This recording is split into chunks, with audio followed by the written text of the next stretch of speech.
सारे जीवन को मन तुम दोनों मुसाफिर हो, मुसाफिर शरीरों में यहाँ रह रहे हो, कितने शरीरों में तुमको जाने को मिला, लेकिन कोई शरीर तुम्हारे साथ नहीं है। कर्मानुसार तुम कितने शरीरों में गया और जीवात को साथ में लगी नहीं। जैसे जीवात को कोई काम देना, न कोई भोजन करती है, न काल का कोई सामान लेती है, न किसी सामान का प्रयोग करती है, तो ये फंसी क्यों? कारण क्या है? कारण ये किसने मुझको साथी बना दिया? अब ये स्वर्ग दोष लग गया। स्वर्ग दोष का कितना बुरा असर कि चेतन नामक है सुराजी और जो अंदर अविनाशी है जीवात्मा, जब वो बन गई है तो जड़ शरीर कैसे बन सकेगा? नहीं पूछेगा। कहने का मतलब ये जीवात्मा मन को साथी बना लेने के कारण मन के साथ लगी नहीं। मन कर्मानुसार जिन जिन शरीरों में गया जीवात्मा साथ मिल गई, देखती नहीं और कहती है मन को बता तुझे मिला गया। इतने शरीरों में तू आया, कोई शरीर तुमको दिखाई देना, हर शरीर से तुमको निकलना था, वो शरीर भी तुम्हारे साथ नहीं गया। जिस शरीर के शरीर को खिलाने पिलाने और सजाने पहनाने में सारा समय निकाल रहे हो, तो ये शरीर भी तुम्हारा नहीं। अगर हमको अपने शरीर का ज्ञान हो जाए तो तुमने अच्छा कर दिया, क्योंकि सारे शरीर की एक ही गति, एक ही व्यवस्था की एक ही जाने, दूसरी कोई व्यवस्था ही नहीं। अगर हम आप अपने शरीर को समझ लें तो हम सारी दुनिया को समझ लें, क्योंकि सारी दुनिया शरीरों में ही है। वो कर्मानुसार कोई पशु पक्षी कीड़ा मकोड़ा जंगली जानवर कोई शरीरों में जाने का अवसर मिल जाए, लेकिन है तो शरीर ही, और जिन शरीरों में गया वो शरीर के साथ नहीं गया। तो कैसे ऐसी जड़ चेतन की काट जब चेतन जड़ से बढ़ गई, यज्ञ प्रथा छूटक काल की जड़ चेतन की गांठ लग गई। काल यज्ञ प्रथा हमारे झूठ है, लेकिन तुम छुड़ा नहीं सकते। लेकिन तुम छुड़ा नहीं सकते। छुड़ाने के लिए कोई जिसने छुड़ा दिया हो वो मिल जाए, वो मिजाज तुम्हारा छुड़ा देगा। अगर पढ़ने वाला गुरु मिला तो तुम्हें पढ़ा देगा, सुनने वाला मिला तो तुम्हें सुना देगा, जाने बजाने से गुरु देखा तो गावजा भी बढ़ेगा। जिसने प्राप्त किया है जब वो मिलेगी तब तुम्हारा काम। इसीलिए तो यहाँ गुरु की महिमा है, और गुरु की यानी हर गुरु की अलग अलग पहचान है, अलग अलग रोल मंडल मुकाम की आने जाने की उनकी गति है, सब अलग अलग वर्णन किया ताकि तुम किसी लोक के रूप में न फंस जाओ, क्योंकि तुम्हारी जीवात्मा सत्लोक की है। जब तक सत्लोक सचखंड अनामी धाम प्रभु धाम से कोई इधर भूमंडल पर नहीं आएगा, मानव का धारण नहीं करेगा, नाम को नहीं जगाएगा, नाम को नहीं सिद्ध करेगा, नाम से जीवात्माओं को नहीं जगाएगा, नाम का बेड़ा और सागर में लगाकर इन जीवात्माओं को धाम पहुंचाएगा। हमको तो गुण चाहिए जो स्वयं जागा हो, हम सबको जगाकर और मतलब यानी चेतन नाम जगाया हुआ चेतन नाम देते और नाम सब लोग को हम विश्वास से पकड़ लें तो अपने घर पहुंच जाएंगे।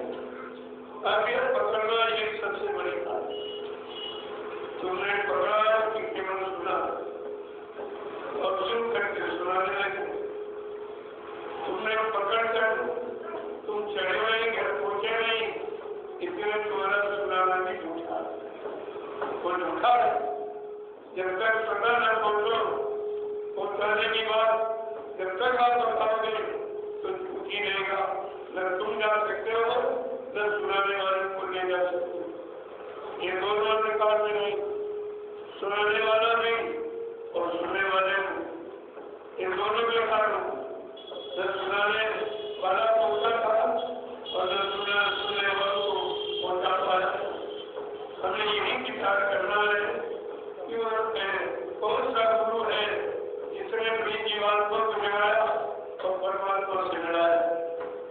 और जीवात्मा को निर्धारण नियोग पहुँचाया है। हमको ऐसे गुरु की जरूरत है। सभी का गुरु पर खोज करो भाई, बिन गुरुलाह कोई नहीं। ऐसे समर्थ सदगुरु की खोज करो जिसने अपनी जीवात्मा को जगा दिया हो, परमात्मा से मिला दिया हो और परमात्मा के दरबार का दरबारी हो गया, आने जाने वाला, वो हमारी जीवात्मा को जगा सकता, घर पहुंचा सकता है। इसीलिए महापुरुषों ने पहले सारा करके कहा, गुरु को खोज करो भाई, बिन गुरुलाह कोई नहीं भाई। ऐसे गुरु की खोज करो जिसने क्या चेतन की गांठ से छुटकारा पा लिया। कुछ नहीं किया, इनको जब चेतन की गांठ से अब गांठ वैसी है, किसी की दोस्ती नहीं।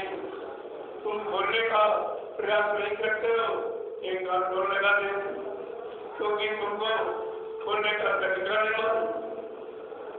छोरे ज्ञान पाए जो कोई तब या जीव प्रकार जिस किसी को जल चेतन की गांठ खोलने की युक्ति किसी सफल सदगुरु से मिल गई और दूसरे प्रयास करके आगे हुक्म का पालन करके उसने अपना काम बना लिया, वो अपना भी बना लिया, तुम्हारा भी बना लिया। लेकिन मन की योगदान उससे महापुरुषों ने खोल करके विचार किया। बाबा जी ने केवल यही संदेश दिया और वो संदेश सत्यदेव था। ये कालदेव का या ब्रह्म के ब्रह्मदेव का, विष्णु के ब्रह्मदेव का और शिव के शिवदेव का नहीं है, वो है सत्यदेव।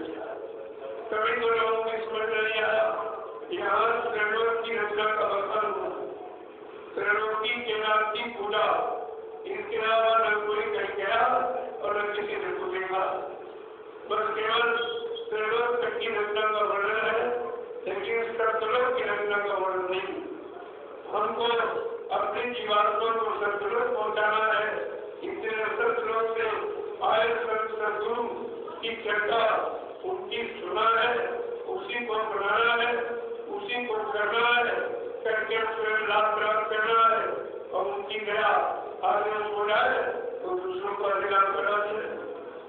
काम तो इसलिए वो तो भूल गए, हम यहाँ बाहर में नकल में उपस्थित और नकल को असल मान लिया, असल है नकल। आज ये जो नकली देवी देवता वो पत्थर कागज कैलेंडर उनके लिए बना के आपको दिखाएंगे, ये उनकी नकल है। तो नकल भी नहीं, जब तो जीवात्मा मानव तन को छोड़कर जब इस काल माया के पेड़ से निकल के ऊपर चलेगी तो सबसे पहले जो लोग वही देवी देवता बैठे, यहाँ नहीं, यहाँ कुछ नहीं, यहाँ केवल उनकी नकल बनाई गई और ये कहा गया जब नकल इतनी अच्छा तो असल की तलाश हो गई। केवल ये यहाँ नकल का वर्णन किया गया, नकल से हम लोग के पास बैठाया गया, लेकिन हम नकल में ये सीमित रह गए, असल को समझने का प्रयास नहीं किया। इसलिए सारी जीवात्मा, सारी रूहें बेचारी जो की जो पड़ी है, अभी से कपड़े घर नहीं काम है।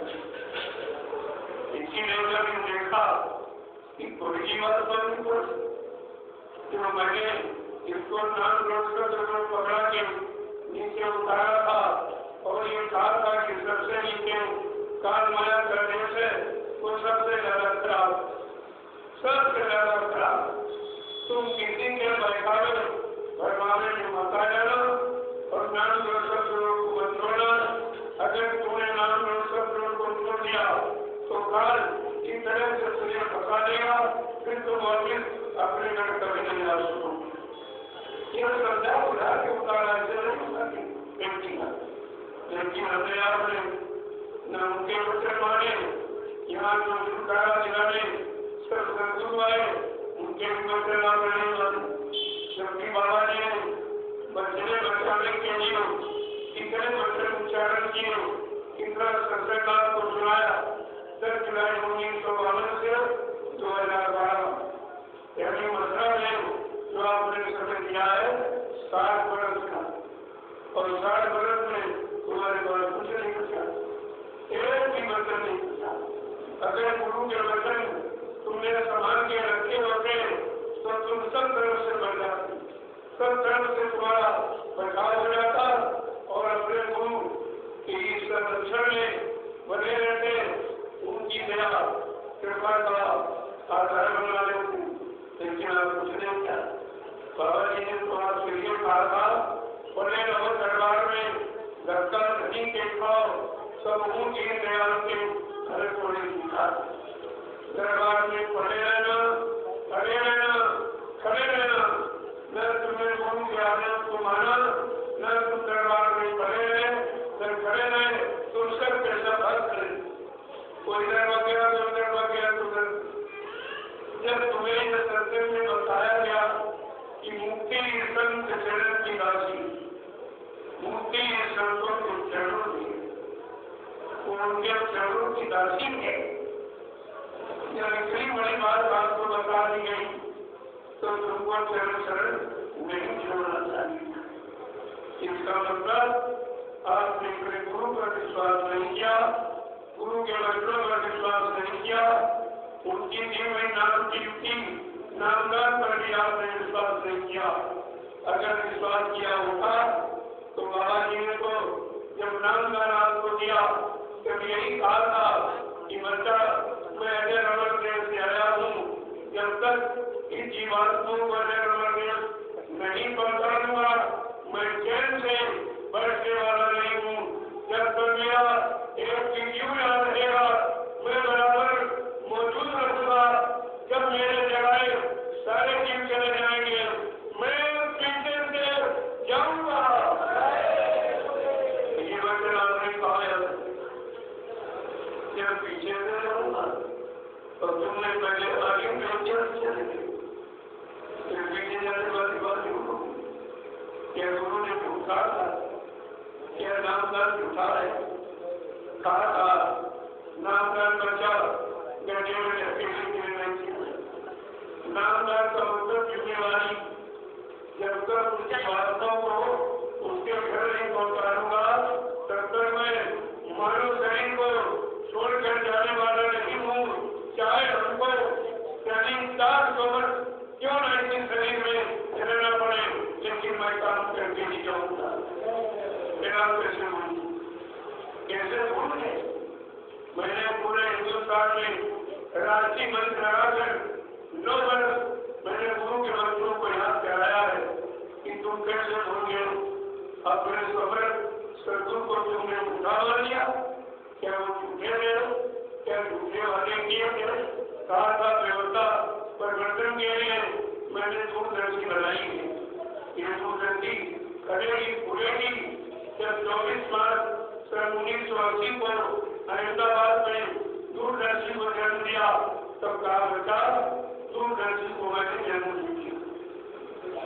और उसका राष्ट्रीय अधिवेशन हरियाणा प्रांत के करनाल जिले में कालिदास रंगशाला पार्क में 7-8 फरवरी को संपन्न किया और कहा कि ये फटेगी फूलेगी दूरदर्शी आगे तुम्हारे राष्ट्रपति महाप्रसाद हिंदुस्तान के समस्त विभागों के कर्मचारी अधिकारियों के पास पहुंचा।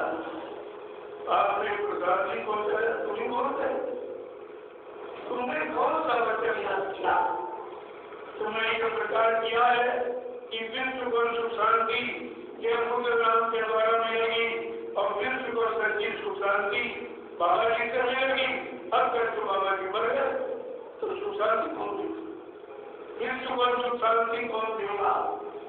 ये प्रश्न है। और आगे आपसे पूछा है कि मैंने जो कहा और तुमने पूरे हिंदुस्तान में प्रचार किया, अब लोग कहेंगे तू झूठा, तेरा गुरु झूठा। तुमने वो काम किया है कि तुमको तरक्की होगी और बड़े गुरु पर कलम लगा दिया और 750 वर्ष में जितने संत आए तुमने सबको झूठा समझा।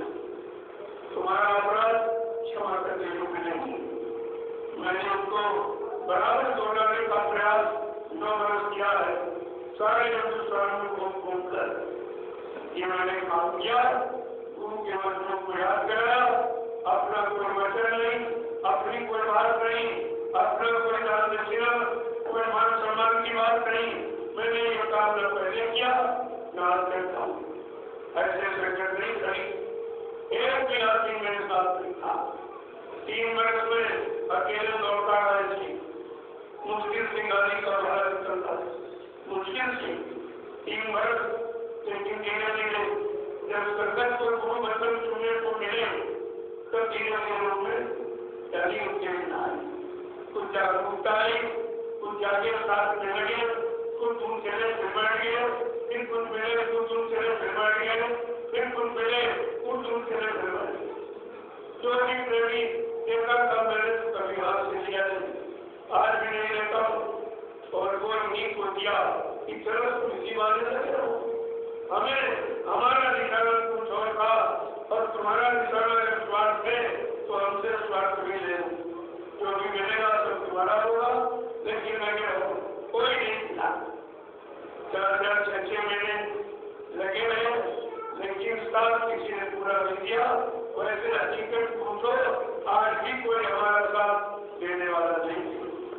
मैं केवल उनको किसी तरह रोके हूँ, तो चीजों करनी हम तो कहते नहीं तो, लेकिन सरकार सेवा भाव में जो 1 रुपए 2 रुपए 10-50 रुपए देता है, मैं तो कभी गिनता नहीं हूँ, इन्हीं से गिनवाता हूँ और इन्हीं बात करता हूँ, लेकिन अपने सामने खर्च किया ताकि इस सेवा का दुरुपयोग न हो।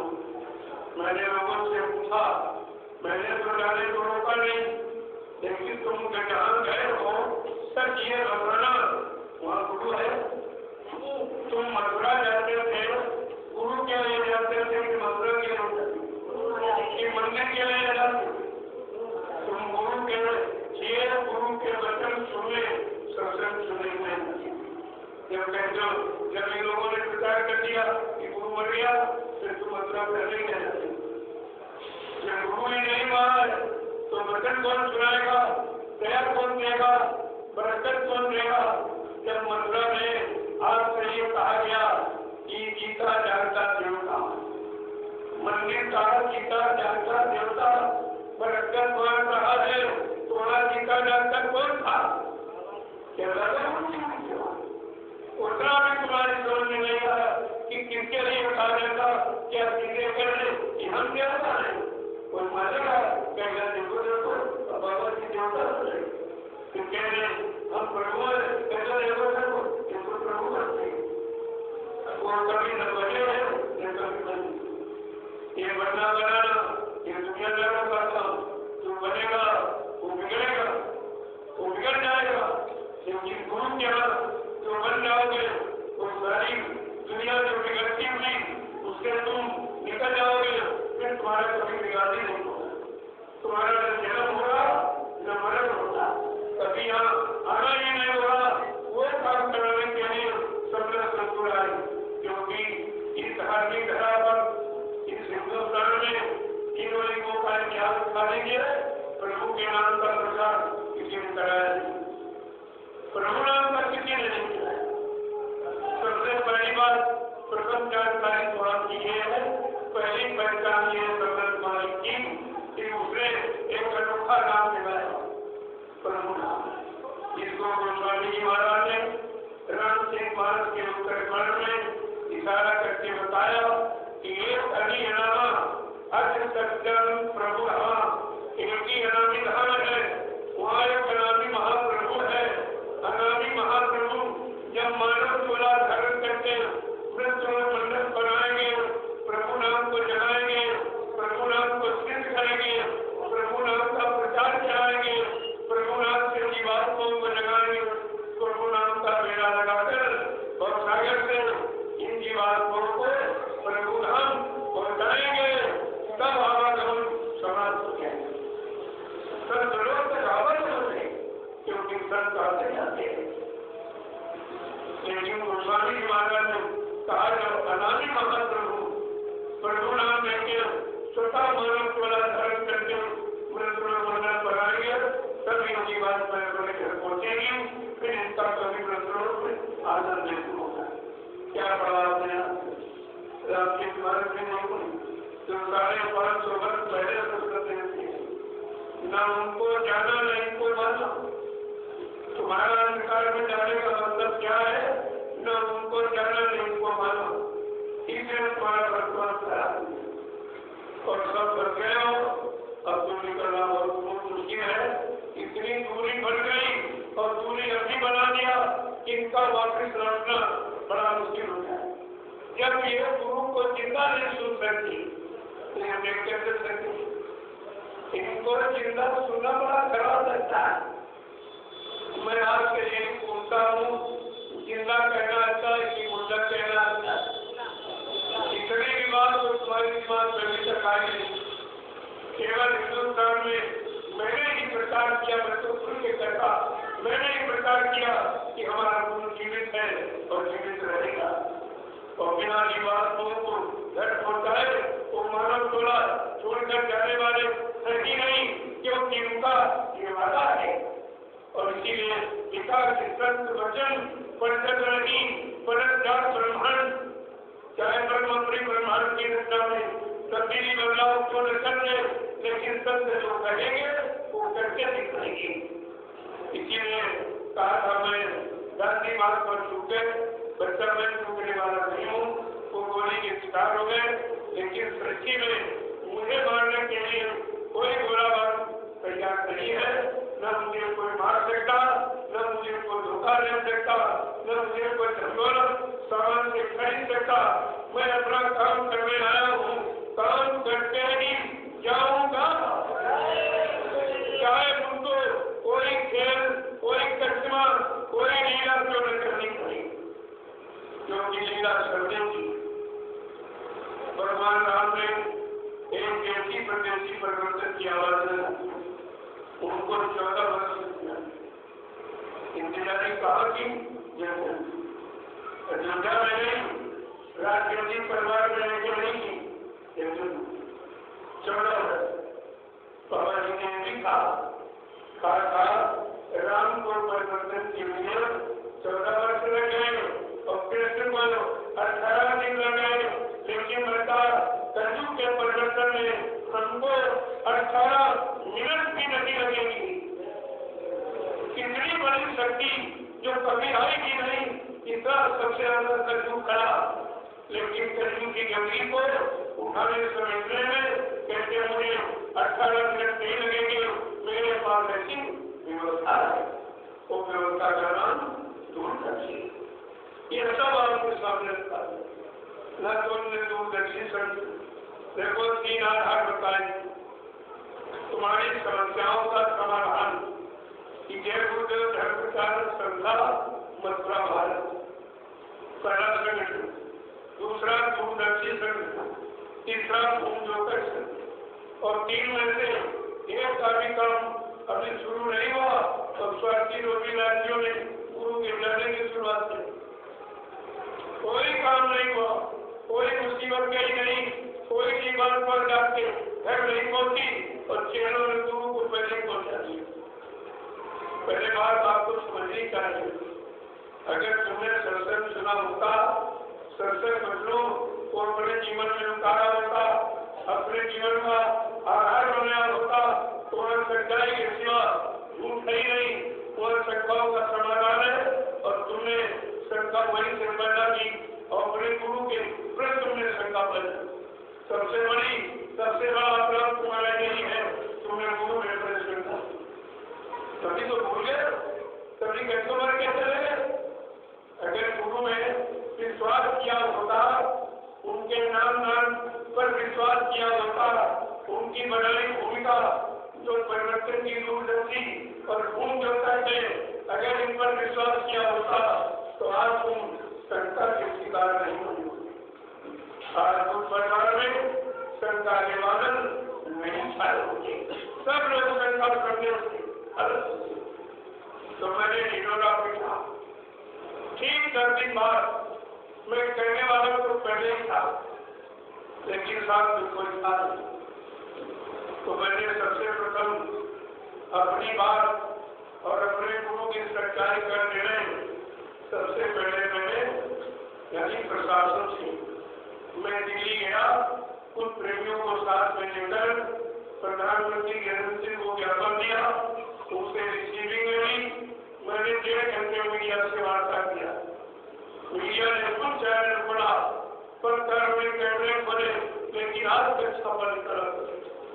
मैंने ये भी कहा, अगर आप लोग सुनवाई कार्रवाई नहीं करोगे तो मैं चला जाऊंगा। इसी भूमि पर एक बार अवसर फिर आपको दूंगा। जब सुनवाई कार्रवाई नहीं हुई, मैं ठीक 1 सप्ताह के बाद फिर 500 प्रेमियों को लेकर फिर मैंने जंतर मंतर भूमि के नाम से जो जानी जाती, जहाँ लोग भारत सरकार से न्याय मांगने जाते हैं, मैं उसी भूमि पर पहुंच गया।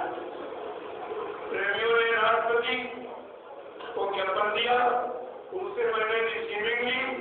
4 महीने बैठकर मैंने भारत सरकार का इंतजार किया कि बाबा जी की मौत के बारे में सरकार कोई न कोई सही निर्णय जरूर लेगी, लेकिन आज तक कोई निर्णय नहीं। मैंने चैलेंज किया, मैं 1000 प्रमाण जिंदा गिरने सकता हूँ, तुम एक प्रमाण देती। एक ही प्रमाण, जब तुमने सबको निमंत्रण दिया कि अंतिम दर्शन मथुरा में आके कर जाओ, गुरु ने शरीर छोड़ दिया, ये प्रचार किया और आपको बुलाया, तो क्या आपने दर्शन किया था? सच बोला, आप बाल बच्चेदार हो, क्या तुमने गुरु के शरीर को मथुरा में खोल के देखा था? क्या किसी ने शरीर खोल के दिखाया था? तुमने विश्वास कैसे? सबसे बड़ी तुम्हारी कमी है, अगर कोई कहे तुम्हारा पिता मर गया, अल्लाह ने दिखाई जाए तो विश्वास करो। बिना देखे कैसे मनाओगे, बाल मनाओगे, और तुमने तो सब कुछ करना, सब कुछ करना, कुछ भी नहीं छोड़ा। जितना करंट लगाना था तुमने सब लगा दिया। अब तुम्हारा क्या होगा, इस पर तुम विचार। मैंने एक बार फिर आदेश दूंगा कि एक बार फिर इनको बता दो, बच्चों की जानकारी दे दो, ताकि हिंदुस्तान में कोई ये न कह पाए कि बाबा जी के वचन हमको मालूम नहीं थे, उनके बारे में मालूम नहीं थे। मैं बहुत थोड़े दिनों का नामधारी था, मैंने पूरा संदेश नहीं सुना था। उन्हीं प्रेमियों के वास्ते मैंने अभियान जारी किया 28 मई 2012, ठीक 10 दिन बाद मेडिकल था, पूरा एकदम तूफानी दौरा और अकेले ही, क्योंकि मुझे बड़े गुरु पर विश्वास, किसी को न हो वो बात अलग थी, मुझे पूरा विश्वास है और विश्वास के साथ मैं आज भी बड़ी जगह टिका हूँ। अब तो करोड़ों लोग आते, अब तो करोड़ों की संख्या। अभी मैं 1 महीने का दौरा करके आया हूँ, जब मैंने गोरखपुर का आखिरी कार्यक्रम किया जहाँ 1.5 लाख की भीड़, पत्रकार मीडिया कहा महाराज कितने लोग हैं, दिल्ली के सामने तुम्हारा काम, लेकिन कहा कि क्या लिखे, हमने कहा तुम्हारे कर्म में अगर से आई हो और कागज में जगह हो और तुम्हारे अंदर हिम्मत हो तो मेरा संदेश 4 घंटे का छाती है। अरे ये तो नहीं हो सकता, मैं जानता हूँ तुम गुलाम के गुलाम हो, तुम ये सख्त संदेश को कैसे खा सकते हो, तुम्हारी हिम्मत कहाँ है? लेकिन मेरे हिम्मत है, मेरे सरकार हिंदुस्तान में मैंने अकेला ही निकला पर अब तो कहना करोड़ों। अब कोई चिंता की बात नहीं है, लेकिन फिर भी मैं बराबर जो आदेश को मुझे मिला है मैं उसी का पालन करता हूँ। जब ये कहा था, जब गुरु पूर्णिमा का कार्यक्रम 10 जुलाई से 23 जुलाई तक 1997 में मैं विशाल की पावन भूमि पर किया था, नदी किनारे, आखिरी दिन यही कहा था बच्चा ये 88 ऋषियों की तपोभूमि, यहीं से सतयुग के अनुकूलन निकलेंगे तो अनुकूलन के आसपास में निकलेंगे। मैंने उसी तपोभूमि को खरीद कर उस अनुकूलन के संदेश को मैंने पालन किया। तब मैंने मैनेजमेंट अभियान बनाया, जहाँ आप बैठे हो ये भी आदेश से हुआ। 20 बार कहा कानपुर में का एक छोटा आश्रम, कानपुर छोटी सी जगह ले लो, आश्रम बना दो। इस कानपुर से फूलबाग से जो बदबू उड़ी है ये सब सुगंधित में परिवर्तित हो जाएगी। मैंने उसी आदेश का पालन करके तारसों में आश्रम का निर्माण और कारण का एक बच्चा लगने ये भी बात भविष्य में कोई नहीं कर सकता कि मैंने एक लड़की डाली या मैंने 1 रुपया दिया है, ये कोई कहने का कार्य नहीं है। मैंने वो काम करके दिखा दिया है तो गुरु के आदेश था। मैं आदेश के कुछ करता है और तुम आदेश भूल जाते हो, तुम्हें मालूम नहीं है। ये सब कल के आए बच्चे में तो अंकल सबको समझा दी। मैं यही बोलता हूँ तुम सबके नाम जाना ये जब दूरदर्शी बनी थी 80 में ये सब भर्ती हुई। मैं सत्य का ऐसे आमने सामने बैठ कर बात करना ये जो हो रहा है सब पहले ही बताया था कि पिछले नहीं बैठो, एक दिन बहुत दूर हो जाओगे तो फिर कहा चले जाएंगे। तो 1959 की भविष्यवाणी उठा के जब पढ़ी तो उसमें कहा लिखा है कि आगे मैं ऐसी नाजुक स्थिति बना के खड़ी कर दूंगा, फिर बच्चा कुछ दिनों के लिए मैं तुम्हारे से दूर चला जाऊंगा, तुम इतनी जल्दी मुझे नहीं पा सकोगे। मैं समय पर आकर अपने समस्त वादों को पूरा करके दिखाऊंगा, लेकिन तुम मेरा इंतजार भजन करके करते रहना। भाई कितने लोगों ने इंतजार किया आदेश किसने माना है, भजन किसने किया है? जो भजन करने वाला आदमी नहीं करता वो अपने गुरु कभी भूलता नहीं। ऐसे गुरु शक्ति अमर है तो कभी मरता नहीं है, लेकिन वो सब गुरु वाला, लेकिन जो शरीर धारण किया निष्काम के लिए वो तो काम की शुरुआत नहीं। इसी शरीर से सज्जू को भगाऊंगा, सज्जू को लाऊंगा, सबको न्याय सुरक्षा रोजी रोटी की व्यवस्था बना के दूंगा, सबको शाकाहारी बनाऊंगा, सबकी दीवारों को लगाऊंगा, परमात्मा से लड़ाऊंगा।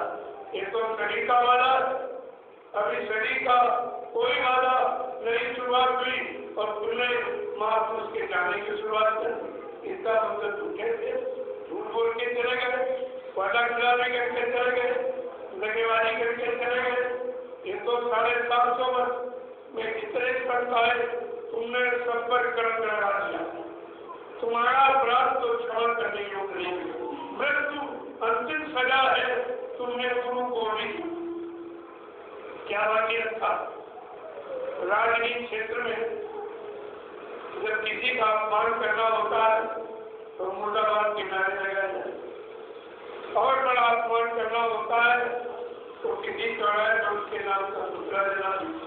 और तुमने दोनों बात की, गुरु को मुर्दा भी कह रहे हो और तुमने पुतला भी कहा। लेकिन अगर हमसे पूछो तो पुतला भी के हाथ नहीं लगा, क्योंकि पुतला जलाना भी महापुरुष का अपमान है। कुदरत को मंजूर नहीं हुआ। आप लोग गए वो देखा होगा कि अचानक एक खाली आदमी आई तो सबकी अपनी तुम्हारी कुदरत को उड़ा दिया। पुतला भी उनके हाथ में नहीं लगा, क्योंकि पुतला का अपमान सुना सबसे बड़ा बात तो आपको समझनी चाहिए थी। लेकिन तुमने से आया हूँ, मैं राम के साकेत से आया हूँ, मैं कृष्ण के घोड़े से आया हूँ, मैं देवी देवताओं के केवल से आया हूँ। मैं आया हूँ सकल सत्संग अनाई धाम प्रभु धाम, जहाँ की सारी रूपे में जीवात्मा रहने वाली जो आज ये मनुष्य शरीर में बैठी है, मैं इनके वास्ते इनको लेने के लिए इनको घर पहुँचाने के लिए आया हूँ। तो आपने क्या माना, क्या माना, क्या माना, क्या जाना, क्या पहचाना? उसी को का पालन करोगे, विश्वास करोगे, कभी तो दया के पात्र बनेंगे आप, दया पाने के अधिकारी हो जाएंगे। ये तो काम किसी ने किया, ऐसा तो कभी इतिहास में हुआ ही। जैसा तुमने ये किया, गुरु नानक देव जी महाराज के 4400 शिष्य जब हो गए तो उनको चिंता हो गई कि मेरे शिष्यों की संख्या बढ़ती चली जा रही, लेकिन इनमें मेरा सच्चा आदमी, मेरा सच्चा मुरीद फॉलोअर कौन है जो मेरे सिवा न किसी को जानता है, न पहचानता है, न मरता है, न किसी की छूता है। ऐसा मेरे पर विश्वास करने वाला मेरा भक्त कौन नहीं। उसी की परीक्षा के लिए उन्होंने तैयारी की। संगत से कहा सर मुझी समय आएगी मैं आपसे संदेश दूंगा। तलवार रखी, एक बकरे को बंद किया, एक बाल्टी लाल रंग पानी भरवा के रखवा दिया और एक प्रेमी को बैठा दिया। जब सवेरे संगत आई, गुरु नानक देव जी महाराज ने आदेश फरमाया, फरमान जारी किया कि सब लोग लाइन से खड़े हो। जब सारे प्रेमी लाइन से खड़े हो गए तब गुरु नानक देव जी महाराज ने कहा हमको सर चाहिए, सर। जो सबसे आगे प्रेमी खड़ा था बड़ा खुश था कि अगर मेरा सर आज गुरु के काम आ जाए तो मेरा तुम्हारा जीवन सार्थक हो। क्यों? गुरुवाणी कहती है शीश दिए गुर मिले तो भी सच्चा था। अगर सच्चा परमात्मा गुरु जीवात्माओं को जगाने वाला, परमात्मा से मिलाने वाला, पाप कर्मों में माफी दिलाने वाला ऐसा समृद्ध सदगुरु अगर मिल जाए और उसके मिलने में अगर ये शक करा जाए तो ये सच्चा होगा। वहाँ तो शक माना गया और सब भक्तर बन गए। यहाँ तो अगर मांगे भक्तर, यहाँ तो कुछ नहीं माना। नाम डाल दिया। जो प्रेमा बैठा था उसने तलवार उठाई, सर्वोच्च प्रणाली तो करती हवा एक लोटा लाल रंग पानी फैला दिया और वो निकल के बाहर आया और संगत ने देखा सारे इसी तरह 1 2 3 4 5 अंदर गए। जब छठे का नंबर आया तो तुम्हारे जैसे डरपोक था वो भी कि जब आप आवाज लगाई गुरु नानक महाराज हमको सर चाहिए, सर तो मतलब सर केवल 5 प्यारे। आज भी इतिहास पढ़िए गुरु नानक देव जी महाराज का पंच प्यारे, 5 प्यारे जिसे गुरु थी और तुम्हारे यहाँ 45 करोड़ में एक भी गुरु का प्यारा नहीं निकला। कोई गद्दी का प्यारा, कोई दौलत का प्यारा, कोई आश्रम का प्यारा, कोई जमीन का प्यारा, कोई मंदिर का प्यारा निकला, लेकिन गुरु का प्यारा एक नहीं। कितने बड़े अफसोस की बात। तुमने 750 वर्ष में कितने संत महापुरुष आए, सब पर कलंक लगा दिया, सबको झूठा बता दिया, तुम्हारा अपराध क्षमा कर दो नहीं। अब तुम्हें सोचना चाहिए कि अपराध की माफी कहाँ करो। कौन करेगा? जिनके पास गए हो वो तो तुमसे बड़े अपराधी, जिन्होंने जिंदे में गुरु के मरने का प्रचार कर दिया। भाई तुम्हारे बात को कोई मुर्दा कहे जीते जी तो तुम्हें क्रोध आएगा कि नहीं आएगा? तो इसमें क्रोध आया, इसका मतलब तुमने गुरु को बात मानी, तुमने पिता की पदवी दी ही नहीं। अगर दी होती तो आज तुम कहाँ खड़े होते और कितना बड़ा जन समूह तुम्हारे साथ होता और तुम अपराधी नहीं कहलाते और अपराध की सजा पाने से मुक्त हो जाते। तो खुशी नाम से सबके सब मुझे कोई मिला नहीं। जो 10,000 वक्ता तू नर्सी के बनाए गए थे वो भी कोई नहीं निकला। पता नहीं किस दिन में चले, कोई नहीं निकला, कोई निकला।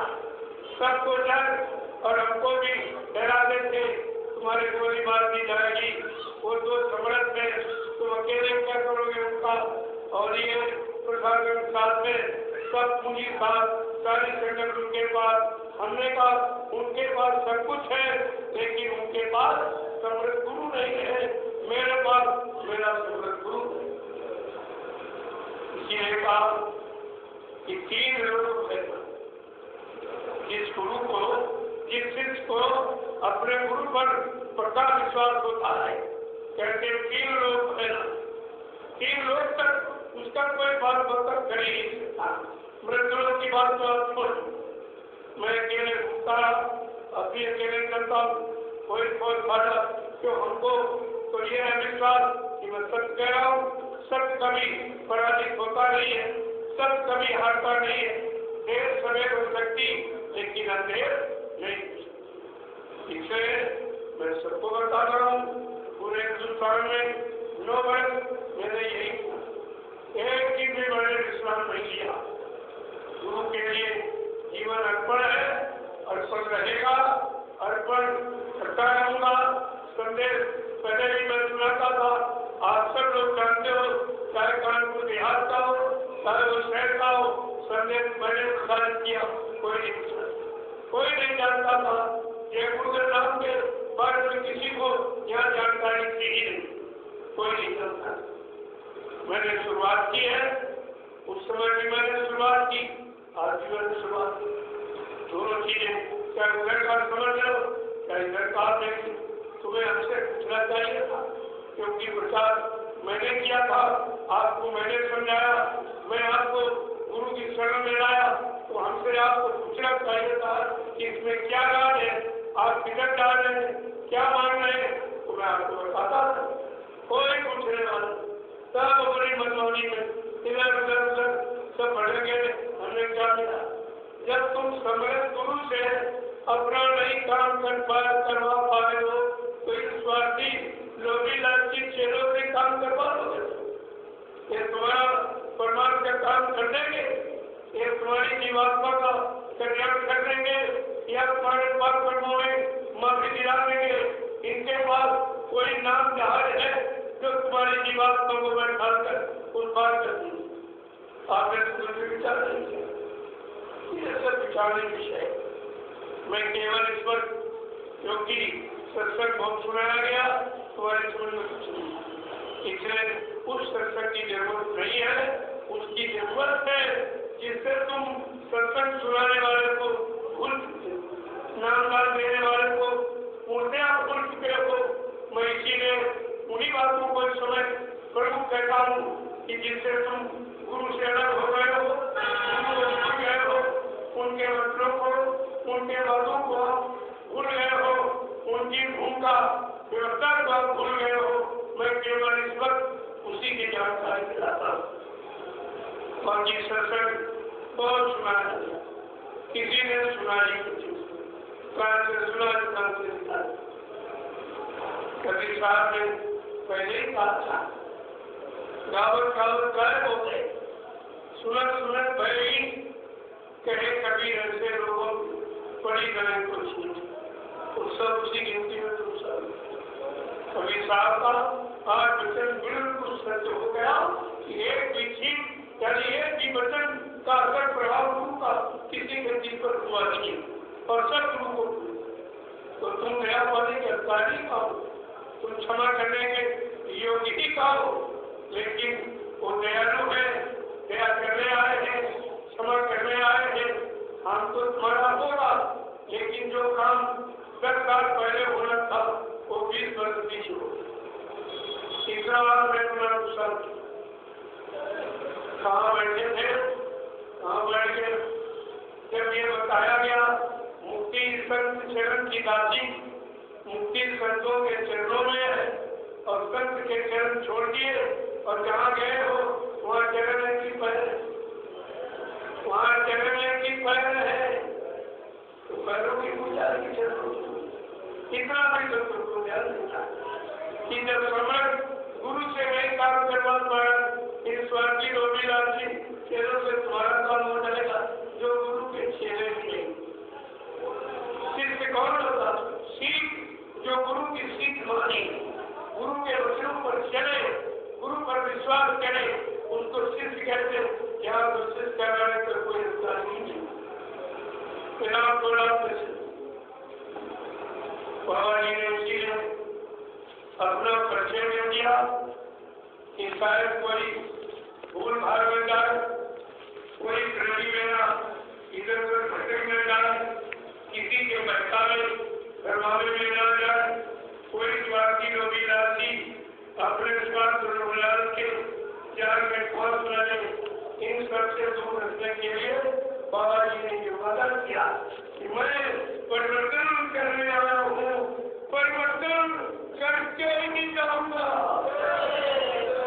कोई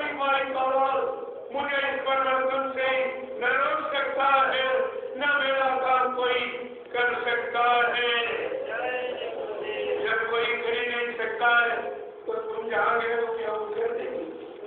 पहले उनसे पूछो कि तुम सत्य को लगा सकते हो, सत्य को ला सकते हो, तुम्हारी जीवात्मा को जगा सकते हो, हमारे किए पाप कर्मों में माफी दिला सकते हो।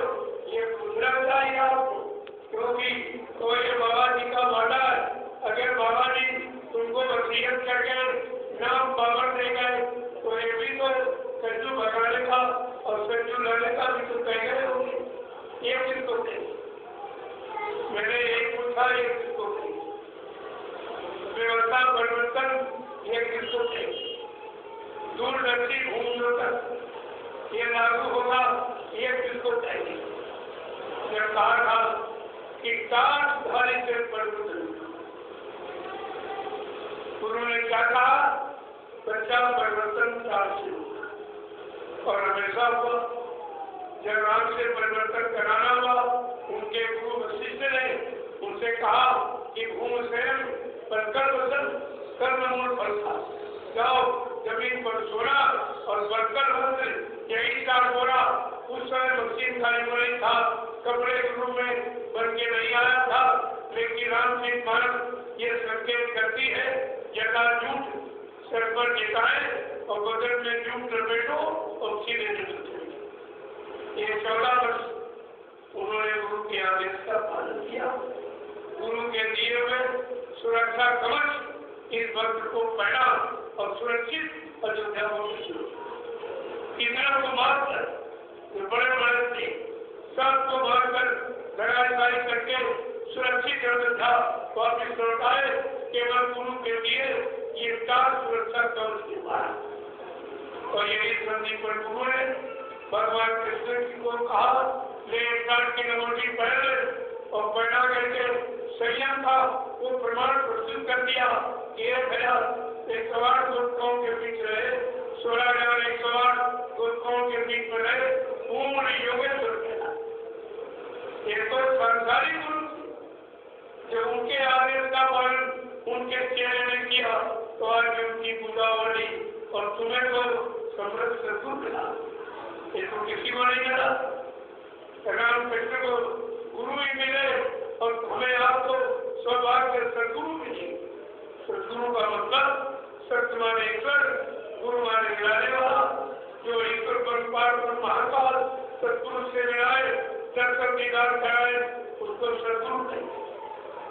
ऐसा समृद्ध मालिक मिला तो मालिक को भूल गए, इन गुनहगारों को उनको चिल्लाने लगे, उनके झोला बगड़ गए, उनके पीछे चलने लगे। तुम्हारी औकात क्या थी? क्या तुमको लोग मारेंगे? कहेंगे तू भी झूठा, तेरा गुरु भी झूठा। तुमने लोगों को काम किया है कि गुरु पर जो करक लगा दिया है वो तो तुम धुल नहीं पाओगे।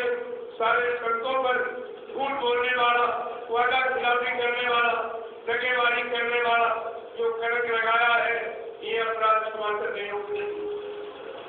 इतना तुमने गंदा काम, जबकि बाबा जी ने कहा मैं कलयुग का इतिहास बनाने आया हूँ।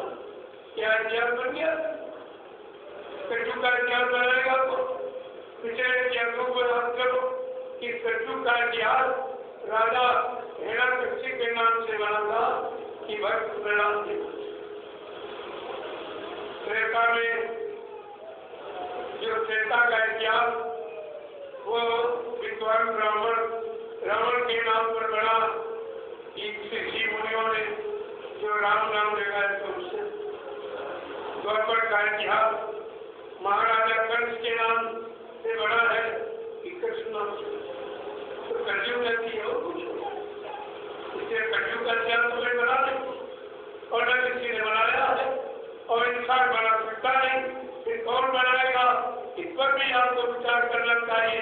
तो बाबा जी ने कहा एक कलयुग का जीव है, एक स्वार्थी लोभी राजी है, भोगी विलासी है, ये क्या पहचान जाने। तो उन्होंने अपनी पहचान पहले ही बता दी कि मैं कलयुग का इतिहास बनाने आया हूँ। ऐसा इतिहास बनाऊंगा जो भूते न भविष्य थी। सजीव त्रेता द्वापर के लोग अपने अपने युग का इतिहास पढ़ना भूल जाएंगे। मैं ऐसा चमत्कार करके दिखाऊंगा जिस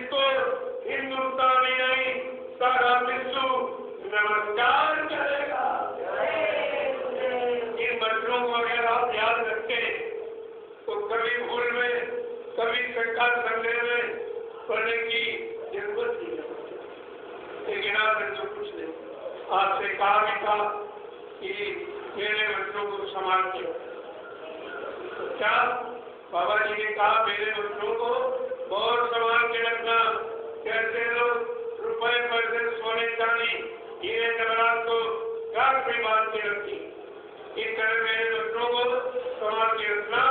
अगर मेरे बच्चों को कहीं भुला दिया तो मेरी दुआ दया के भंडार से तुम करोड़ों को पीछे से आप देखिए, आप कितने पीछे कहाँ दया लोग, किसके बाद दया है।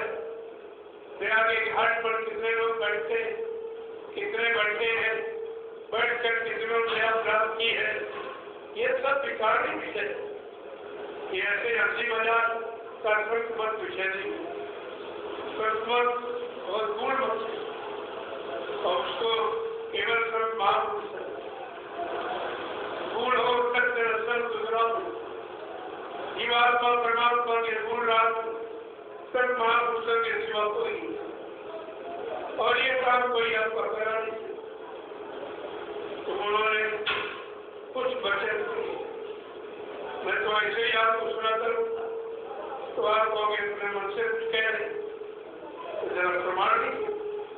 मैं संतों का प्रमाण भी आपको दे कि सबने एक ही बात की और सबने एक को ही समझाया। अगर तुम ही अपने मन को समझाना सुनाना जान जाओ तो तुम दुनिया को चलो, और पड़ोसियों को इनको सुनाते हो उनको समझाते हो, कभी अपने मन को समझाया, कभी मन को आपने सुनाया है? क्या तुम्हारे मन ने कभी गुरु वचन सुने? क्या कभी तुम्हारे मन में गुरु वचन माने? क्या तुम्हारे मन ने कभी गुरु वचन पर विश्वास किया? ये तुम्हें सुधा सोचना चाहिए, विचार करने का तो विषय हमारा ये होना चाहिए। ये तो विषय किसी का है नहीं, इनको सुनाया उनको सुनाया, पड़ोसी को अपने सरकार को कभी नहीं सुनाया। जिसके सुनाने से तुम्हारा काम बनेगा। तुम दुनिया को सुना दो तो क्या तुम्हारा काम दुनिया वाले बना देंगे? तुम्हारा समय खराब कर देंगे। तुम समय बड़ा खराब कर रहे हो, तो तुम जो बताओ फिर समय बता है काला अपना रसानी अपना रसाइयों, अगर यही संकल्प करना सीख जाओ तभी तुम्हारा काम बन सकता है। कहा है गई बहुत रही थोड़ी वो भी जाने वाली, सारा समय चला गया, किसी का 40-50 60-70 और कितना बचा देश में, अगर अभी नहीं कहते तो फिर 84 हो, अगर चूक गए तो 84 चले गए और चेक गए तो 84 से बच गए। ये मानव शरीर बार्डर नहीं, बिल्कुल कगार पर खड़े, क्या चूक गए उधर 84 है और इधर चेक गए तो निकल। अब बार्डर से हमें आपको बचाएगा कौन, हटाएगा कौन, पहुंचाएगा कौन, इसी पर हमें आपको तो जरा सुनिए कुछ महापुरुषों की घटना सुना। वैसे संत रविदास जो मीराबाई सैकड़ों साल पहले उन्होंने भविष्यवाणी अपने हाथ से की ज्ञान पोथी की, उन्होंने जो भविष्यवाणी की है वो बड़ी विशाली। अगर उसे आप पढ़ लो तो तुम्हारा अन्यत्र का लगाव विश्वास समाप्त हो जाएगा, तो अपने मालिक को पहचान। उन्होंने पहचान दी है कि भारत में अवतारी होगा जो अर्थ विस्मयकारी होगा, ज्ञानी और विज्ञानी होगा और कुछ सेनानी होगा। ऐसा सेनानी होगा जो अर्थ नहीं उठाएगा, पूरी क्रांति नहीं करेगा, वैचारिक क्रांति के द्वारा देश दुनिया में परिवर्तन ला सकता है। क्या लिखा उन्होंने? भारत में अवतारी होगा जो अर्थ विस्मयकारी होगा, ज्ञानी और विज्ञानी होगा और कुछ सेनानी होगा। सबसे बड़ा वो काम क्या करेगा, उसकी अनोखी लीला क्या होगी? जीतेगी कई बार मरेगा, साथ जीते जी कई बार मरेगा और छन्नम भेष में वो निकलेगा। कितनी बड़ी बात, साथ छन्नम भेष में उसका भेष बड़ा दिखाया, छन्नम भेष में वो निकलेगा। पेड़ बचाने के लिए होगा एक आह्वान, युग परिवर्तन के लिए चले प्रबल तूफान, तीनों ओर से हमला होगा, देश के अंदर द्रोही खतरा, सभी तरफ कुरान बचेगा, कैसे हिंदुस्तान बचेगा, ये कैसे बचेगा। तो कहा नेता मंत्री हो अधिकारी, इनको जान बचाना होगा भारी, ये छोड़कर मैदान भागेंगे, अपने बड़े घरों में छिपेंगे, लेकिन महापुरुष क्या करेगा, ढूंढ ढूंढ के बदला देगा, सब हिसाब चुकता कर देगा। कहाँ जाओगे? बाबा जी ने पहले नहीं कहा था, मैंने एक ऐसा जाल बना के रखा कि छोटी बड़ी कोई मछली नहीं बचेगी तो फंसे। कितने बच्चों को माना, इन गुण बच्चों गुण राज रहस्य को किसने जाना माना, पहचाना है, किसने अपने जीवन में विश्वास किया है।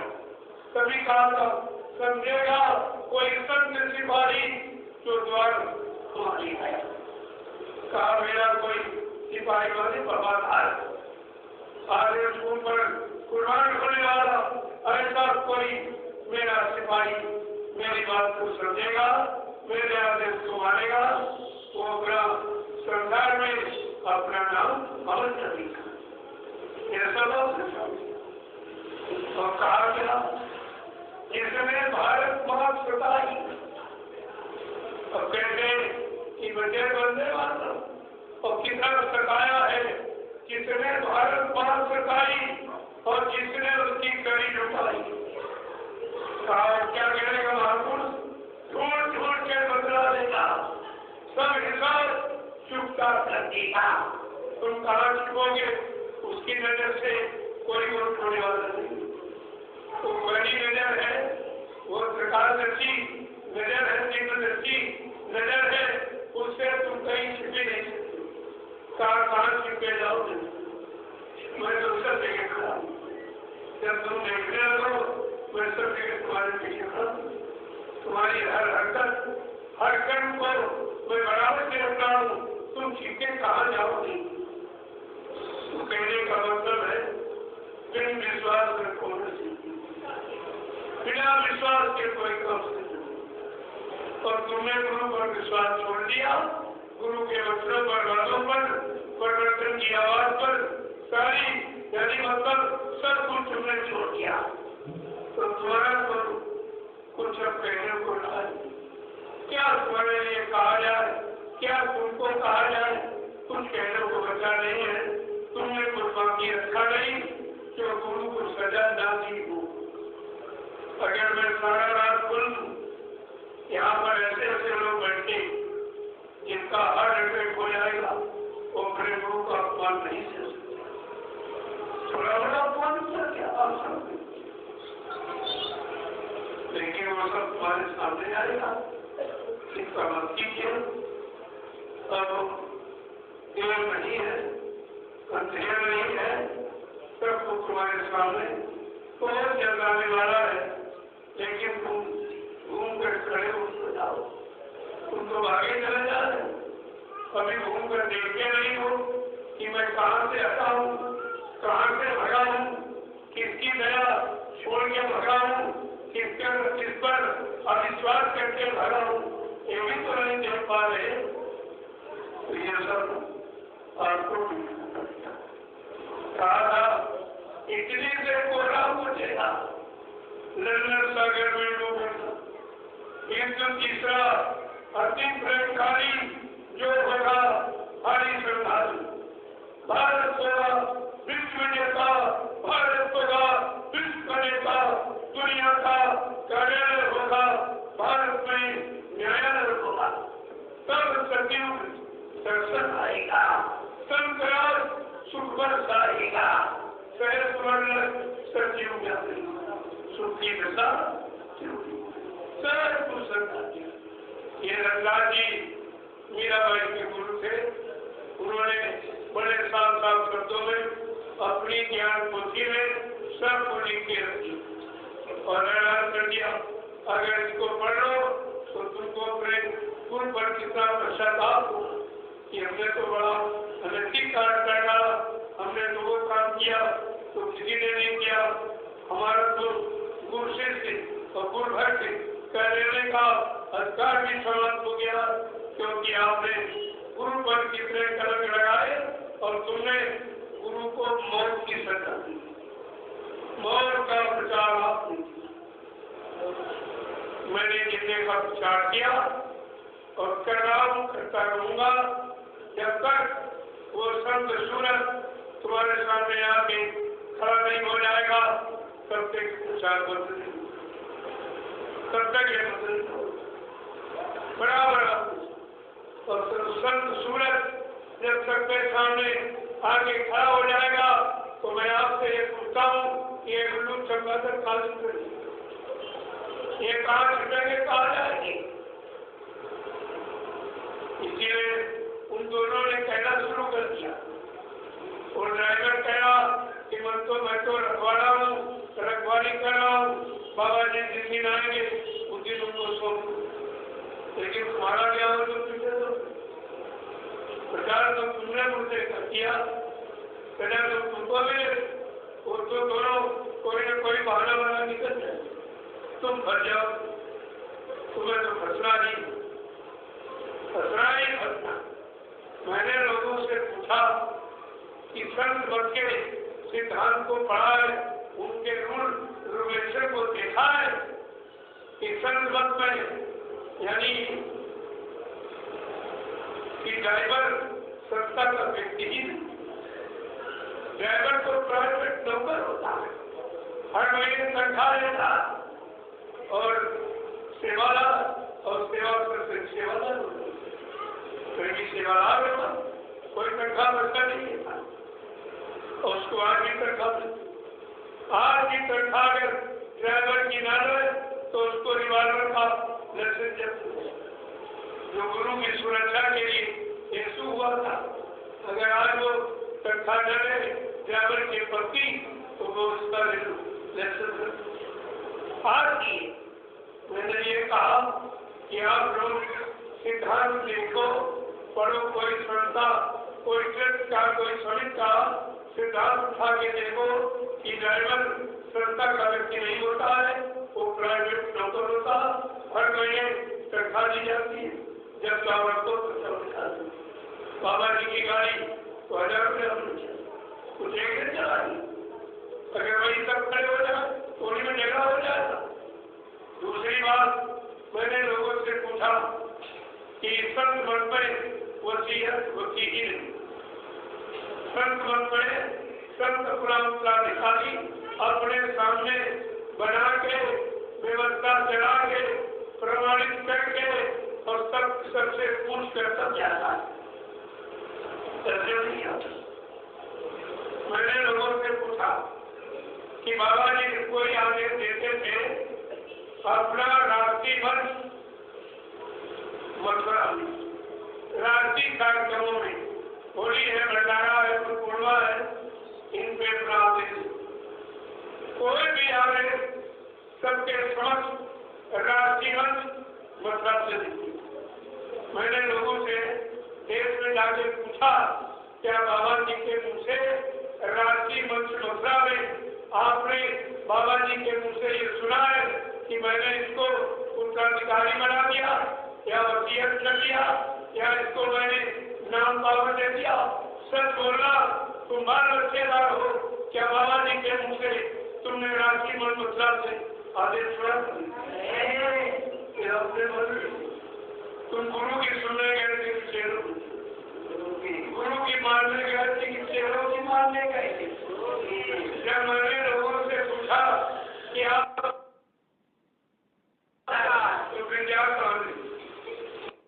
नाम गुरु से लिया, आज गुरु ने पकड़ा, वादा गुरु ने किया और इतना भी होश नहीं है कि वादा किसने किया, नाम किसने लिया, किसने दया की, वो जरूर ऐसा काल ने दवा मारा कि तुमको गुरु की शरण से भी गुरु की दया से भी कितना वर्ष का नाम खाली नहीं किया। इसीलिए काल माया के देश में हो बड़ी होशियारी के साथ मेरे बच्चों को हमेशा अपने सिर मांगते रखना, तो दया से कभी अलग नहीं हो गए। जब दया बनी रहेगी काल तुम्हारे पर कोई चाल चला नहीं सकता। तो आपने माना होगा तब तो ये सब काम शुरू होता, और अभी मानने को तैयार, अभी नहीं तैयार, बढ़ते चले जा रहे, बिल्कुल बेहोश मदोश है, ये भी नहीं कि मैं कहाँ जा रहा हूँ, किधर जा रहा हूँ, और रास्ता कहाँ ले जाने का, कहाँ तक पहुँचाने का, कुछ एकदम भर में तो जरा महापुरुषों में जो मैं तो ऐसे ही सुना करूँगा, आप सुनते रहोगे, लेकिन कभी शंका हो सकती, जब गुरु में शंका हो गई तो बच्चों तो बड़ी है, मेरा को शंका हो जाए तो मैं अन्य महापुरुषों के संतों के बच्चों का सहारा कि आपके सामने देखो सबने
तुम्हारा काम वर्षे मुझे यानी समय के संतुष्टि रहेगी।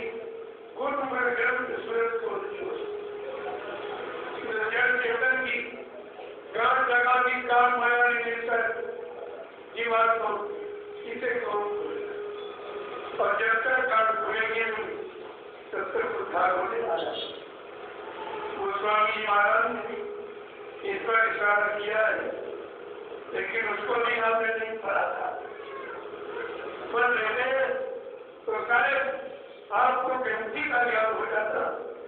तुम्हारे गांठ, और ये गांठ किसने लगाई, काल माया में मिलकर कर्मों की और गांठ लगा दी, और काम प्रॉब्लमों ऐसा काम होया, यानी मुलायम पानी डाल दिया तो जड़ लगी वो पानी में डूबा दो और आगे संज्ञा की क्या कह रहे हैं, युग युग से बढ़ के रही हूँ,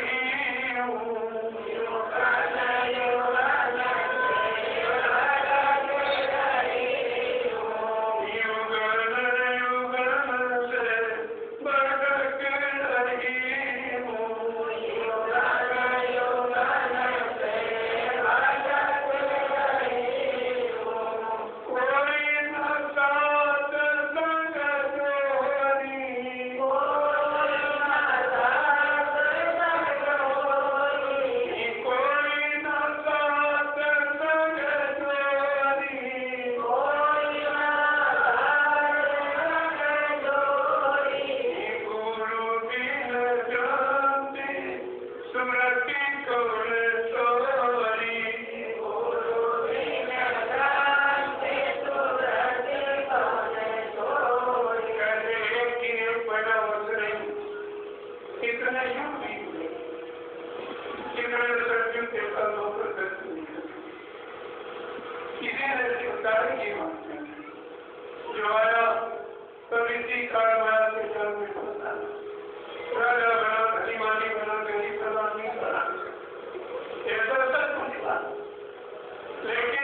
जीवात्मा को सुरत हो, सत्य से किसी ने जोड़ा नहीं, इससे अलग हो गई, अलग कर दी गई और अपने कर्मों के जाल में काल माया ने फंसा लिया और काम लगा दी।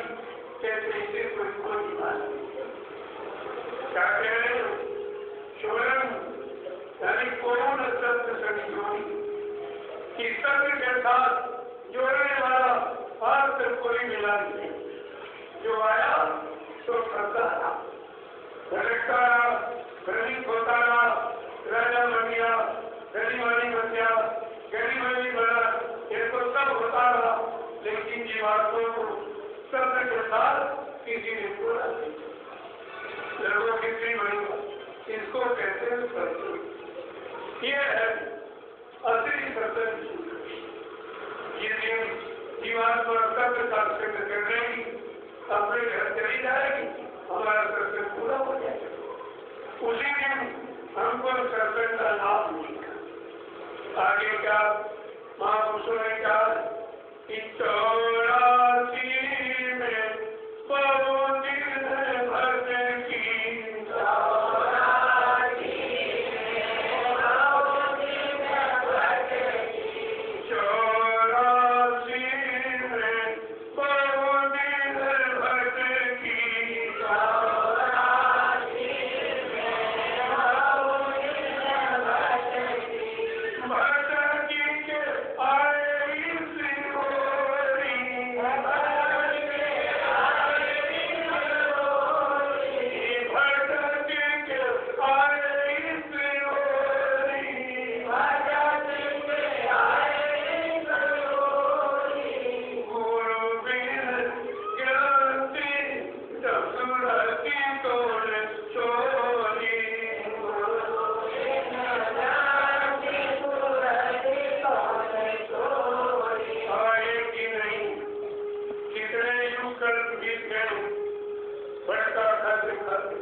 जो बताने की काल माया ने बनाई, इन्हीं में जन्मते रहे, मरते रहे, जन्मते रहे, मरते। किसी ने इस जन्म मरण के चक्कर से मुक्त नहीं किया और मुश्किल से इन्हें अवसर मिला है इस ओर आने का, सदगुरु की शरण में आने का, उनसे दान मिलने का और शास्त्रों में माफी मेरे कराने का, इबादा सुनने का अवसर बड़ी मुश्किल से अभी बार मिला। और अभी आपने तो ये तो कहा कि बड़ी मुश्किल से आई इस ओर बड़ी मुश्किल से आई, बहुत भटके खा के तरह तरह के युगों में जाके जन्म मरण के काल मार के धक्के आगे मुश्किल से ही जो आई हूँ। आगे क्या कह रहे हैं?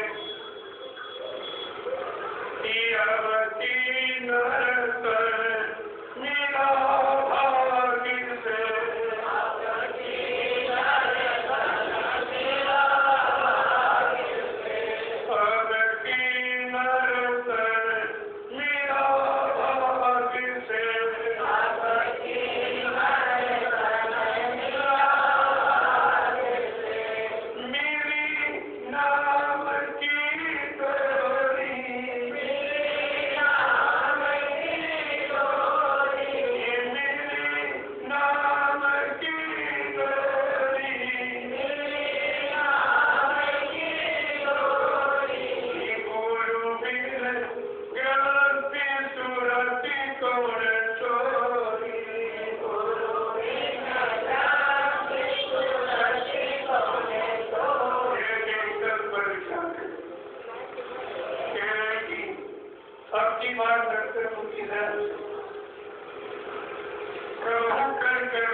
कभी कभी करवाने हर कृपा दिया मेहरबानी करके मानव में शरीर दिखा कि जाओ अपनी बात इस मानव शरीर में जिन आत्माओं को पूरा अधिकार है वो अपने घर जा सकती है, लेकिन किसी संत महापुरुष की तलाश करना वो मिल जाएंगे।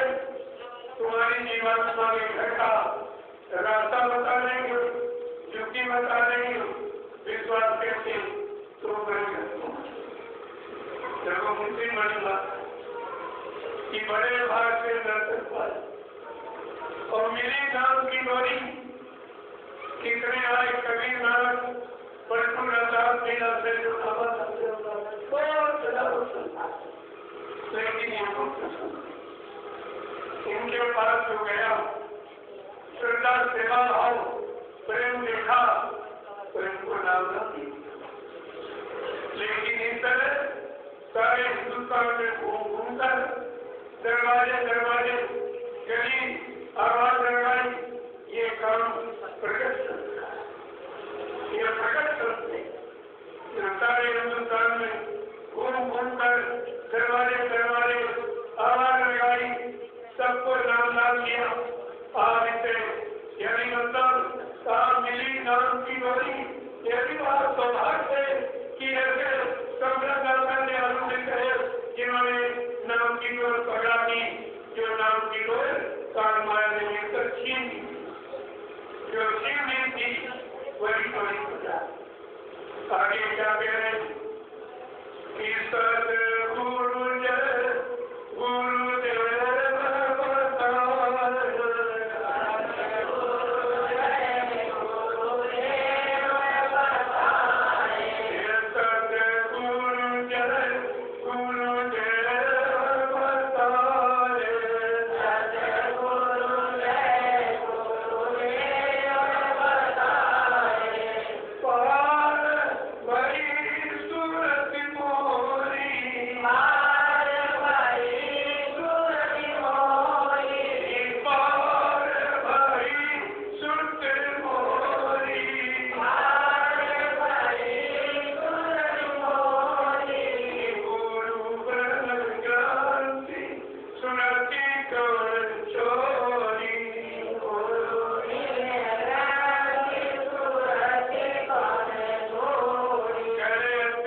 इशारा किया। इस्लाम में कितनी बड़ी यानी सद्गुण की पहचान है, जिसने सद्गुण की पहचान दी, सद्गुण के काम की पहचान दी, सद्गुण के धाम की पहचान दी और जगह नाम की पहचान दी, ये सब जानकारी है। ऐसा जीवन नाम समय से जगह बताया जो तीनों काल में नहीं था। क्या कहें, पार भई ईश्वर से मांगी, ऐसा रास्ता दे दिया जिससे मेरी ईश्वर की आत्मा पार हो रही, यानी अपनी घर पहुंची।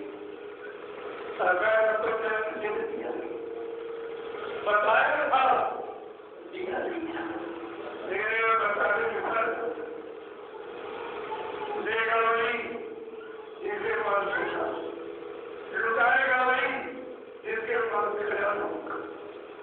ताकि राम नाम की रूप है, रूप सचिव इशारा बैठे जो भगवान का नाम था, वही नाम को लुटाने आएगा, नाम को लुटाएगा। अगर लूट सकते हो तो लूट लेना, मानव जीवन से समाप्ति हो जाए। इशारा तो बहुत किया, लेकिन इशारा समझदार नहीं है। जब सब ना समझदार हो वो इशारा कहते हैं। इसलिए संतों की अमरवाणी, संतों के परमार्थी वचन जब तक नहीं सुनोगे, नहीं समझोगे, नहीं अपनाओगे, जीवन का आधार नहीं बनाओगे, तब तक तुम्हारा कोई काम हो नहीं। जोर लगाने रहे जवान, कब तक जोर लगाएगा? एक दिन यह मुझे बचना रहे लहराएगा। एक कितना बड़ा था, सारे झंडे को करार करने वाला। बाबा जी ने पहले एक तो इस बीमारी का आज प्रचार हो रहा, बाबा जी ने 6 नवंबर 1986 को कहा आगे एक भयानक बीमारी आ रही, अगर तुमने अपना खान पान ठीक कर दिया तो कुदरत ऐसी जानलेवा बीमारी भेज रही है जिसका लोग न नाम जानते हैं, न उसका नाम जानते हैं, न उसका इलाज का उसका नाम होगा करोना। क्या क्या न करो, तुम मुंह से कोई गंदा खान पान मत करना, मुंह से निंदा रचना बुराई मत करना, मुंह से भद्दे अश्लील शब्दों का प्रयोग मत करना।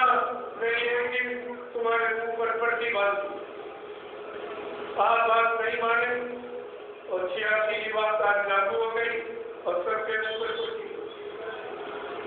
ये बात क्या है?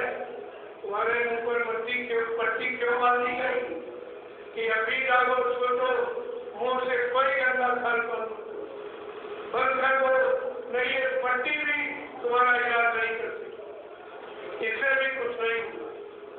और हकीकत है कितने लोगों को बताई गई क्या? मैं अस्पताल में गया तो मैंने यही पूछा कि मैं इसका लाभ हम बता दीजिए, तो मैं भी बोलूँ अरे लाभ के लिए दुनिया काम कर रही थी, लाभ को दुनिया मान रही थी, मैं भी मानूंगा। लेकिन आपने कितने दिन से पट्टी बांधी, इस पट्टी का लाभ और हानि दोनों बता दीजिए, तो मैं कितने करती। और अब बाकी सुन रहे हैं, रिजल्ट मैं बता दूँ। आपने अपना आप नुकसान कर रहे हो, जब ऊपर पट्टी बांध दोगे तो श्वसन क्रिया तुम्हारी कमजोर हो जाएगी, स्वच्छ वायु ऑक्सीजन नहीं मिलेगी, कोई तुम्हारी शरीर की गंदी बार बार आपकी बन जाती, कोई गलती बन जाती।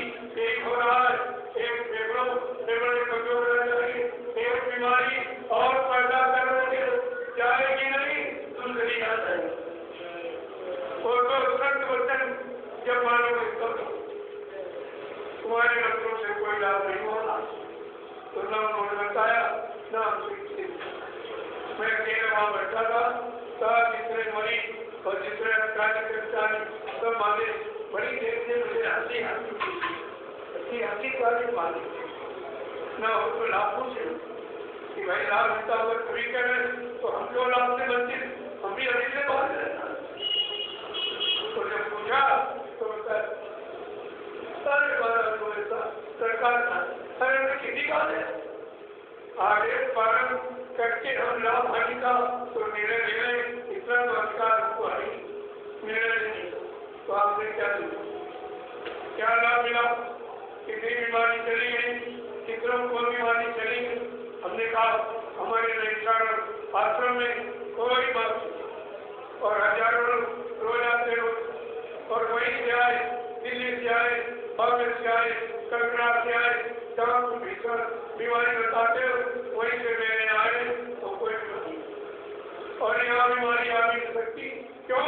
ये 88 जातियों की तपोभूमि, मैं उनकी तपोभूमि पर बैठा, यहाँ कोई बीमारी नहीं।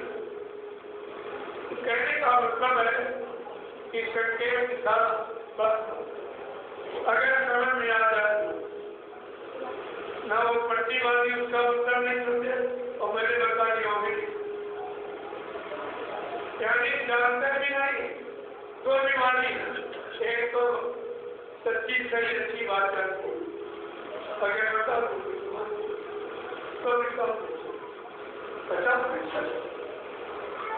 काम वो तरीके से या तो स्वयं सक्षम हो तो आप कर, या जो कर रहा हो उससे ना तो तुम कर सकते हो, स्मार्टफोन के पास पाओगे अपनी नहीं तो स्मार्टफोन के पास चले जाएंगे तो ही हो जाएगी, लेकिन करोड़ों जो मौत के घाट कर गए ये तो ही नहीं, इतने बीमार उनके लिए खबर नहीं, तो जबरदस्ती का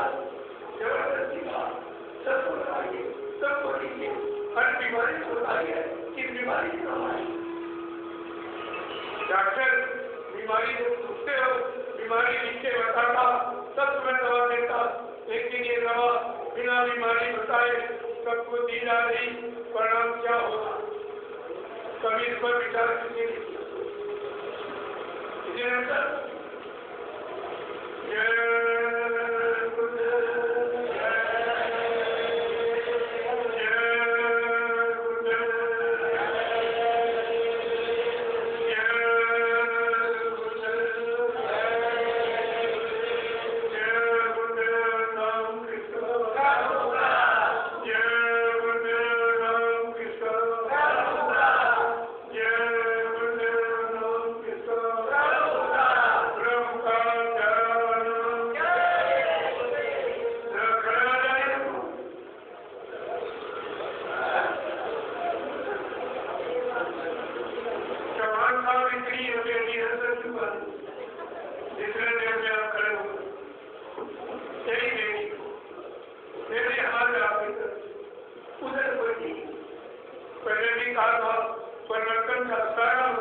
अब सब खड़े नहीं, हम आप भोपाल तो चलेंगे और चलेंगे नहीं तो पहुंचेंगे। ये स्थिति हमें अपने शरीर से ही साधन धाम मोच करना, ये साधनों का धाम है और इसमें ये मोच करने वाला बस इतनी बात बहुत हो जाती, और ये बात समझ में आ गई बात तो कम हो जाए कि साधनों का एक धाम है।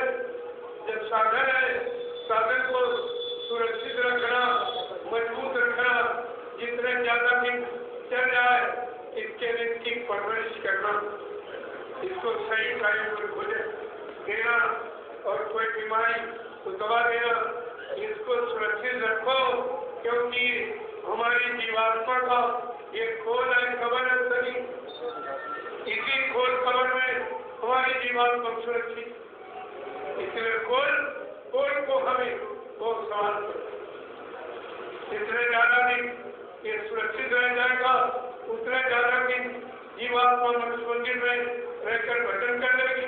यही अपना सच्चा काम है, इसीलिए हम आप यहाँ हैं और हमारा काम तो कुछ एक ये धाम इसको सुरक्षित रखने का, और ये एक खर्च जीवात्मा को इसकी सुरक्षा करो तो ये ठीक रहेगा, और इसकी सुरक्षा करोगे तो जीवात्मा ये दोनों धर्मकारों को समझना, न इसको गिरने देना मैं इसको बात को समझने की है। अगर ये दोनों मकान समझ में आ रहा है फिर आपको समझना है क्या, आपको करना ही केवल इतना ही करना है, इनकी सुरक्षा, इनकी व्यवस्था और अपने घर चलने के लिए नाम कमाने और करने।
क्योंकि वो 88 लाख की कपूर इस बात को ध्यान में रखोगे तो तुम्हारी समझ अच्छा आ जाएगा।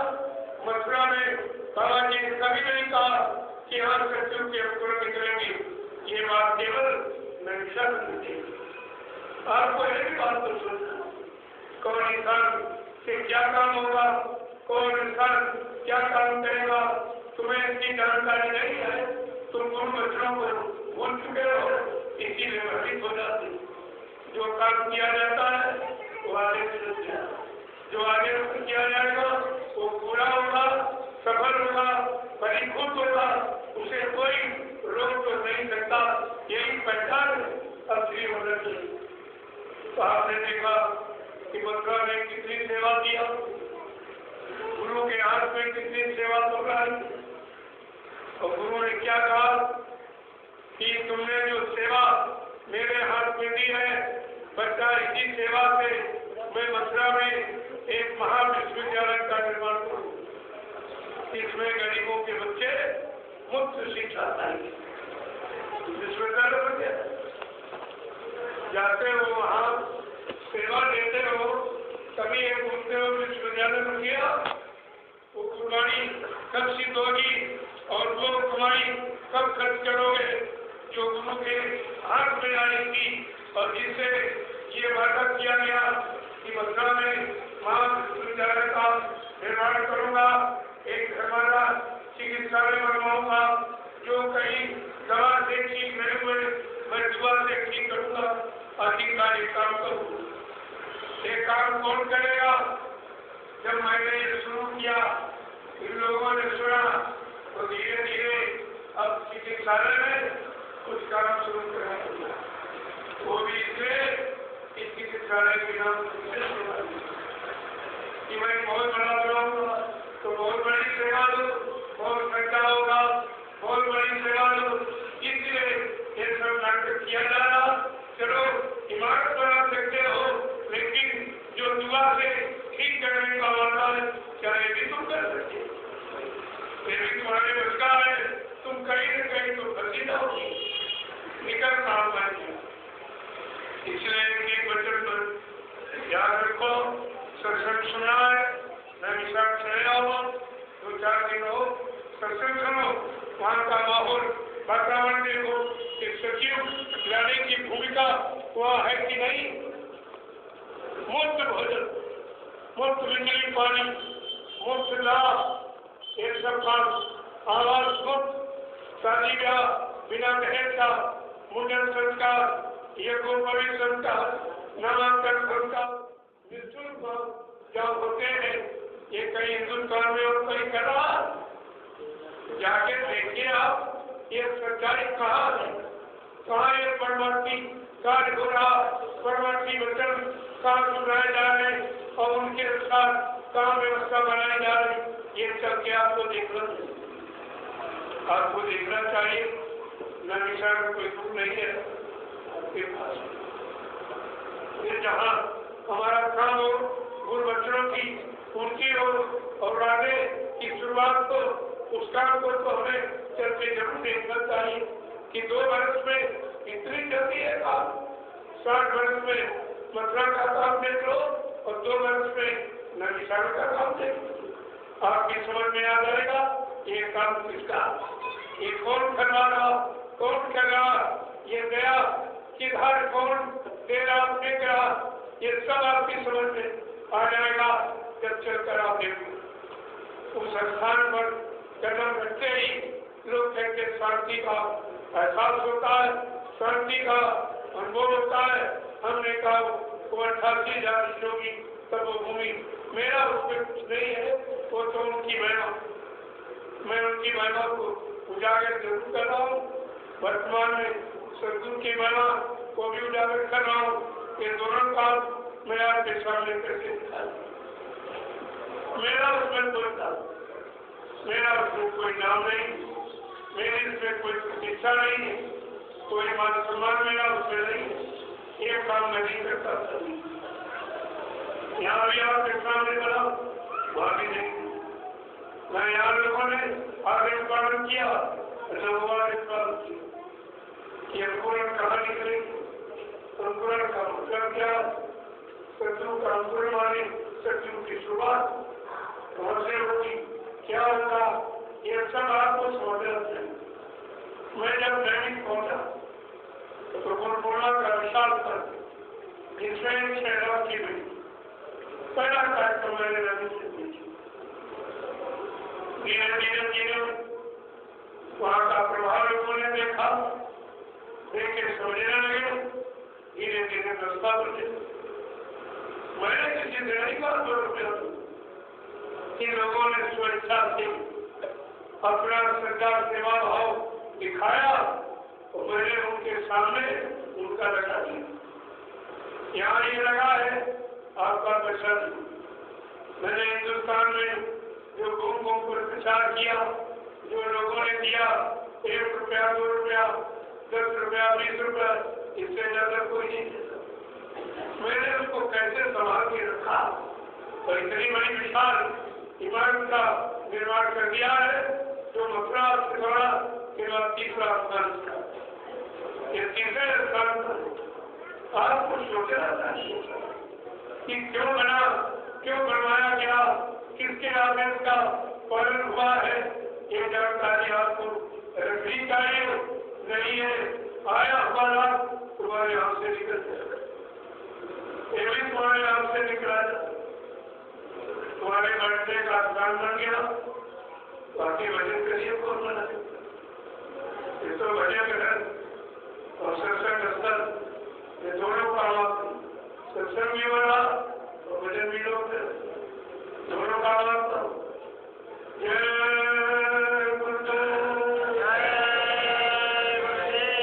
लोगों का भी दूर दराज से लोग आए, उनको ज्यादा भी है, इसलिए मैं यही से सत्संग को विराम दे रहा हूँ।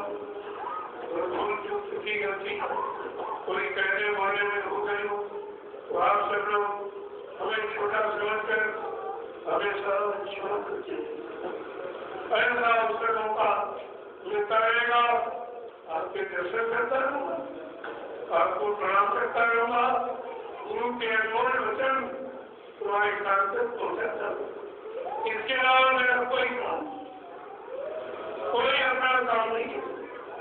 ये बात ऐसे थोड़ी लोग आ गए, क्या एक आदमी मिला हो, एक समय करोड़ों आ गए, विवाद क्या बातों को जरूर है, उसको मिल रहा है गुरु का कुछ फल कुछ दया ऐसा लोगों को हो रही, कभी तो लोग आगे चले आ रहे, उसी में से आए हम। मेरे पास तो कोई शब्द नहीं करे, जब मैं निकला लोगों ने कहा आपके पास कोई, तुमने जो तुम देख रहे हो, जो तुम नहीं देख लोगों मेरे पास चर्चा तुमने खूब किया, जो तुम्हें दिखाई नहीं देती वो मेरे पास उसी गया, एक कितना काम किया और काम करके दिखा देगा। आप देखते नहीं है, क्या तुम्हारे सामने करके दिखा दीजिए, मैं नहीं करूँगा। अब गया किसी न किसी मनुष्य बोलने को उनकी ही काम करने के लिए कोई न कोई मनुष्य बोल को खड़ा किया जाएगा। मेरा मनुष्य बोल से आपको नहीं, जैसे अगर आप बिजली चाहो तो झोले में कोई नहीं, आप जाओ पावर आओ कह दो झोले में बिजली दे दीजिए, कहते नहीं है तरीका नहीं दे जाएगा, पहले यहाँ से खंभे गाड़ो तार फैलाओ तब तुम अपने घर में। ये तरीका है, बगैर बोल के बिजली नहीं मिलेगी। ऐसे नया बगैर मनुष्य बोल के नहीं मिलती। अब किस मनुष्य बोल पर उनकी दया हो जाए, किस पर बैठ जाए अपना संदेश प्रसारित करने। तभी उन्होंने पहले कहा सब घर भीतर साइया सूर्य से जन को वह धर्म करायो क्या प्रगत सब घर में मेरी जीवात मान गई, लेकिन वो घर धर्म है जिस घर से मेरा प्रदेश मेरी दया प्रसारित होती है, वो घर मेरा ही है।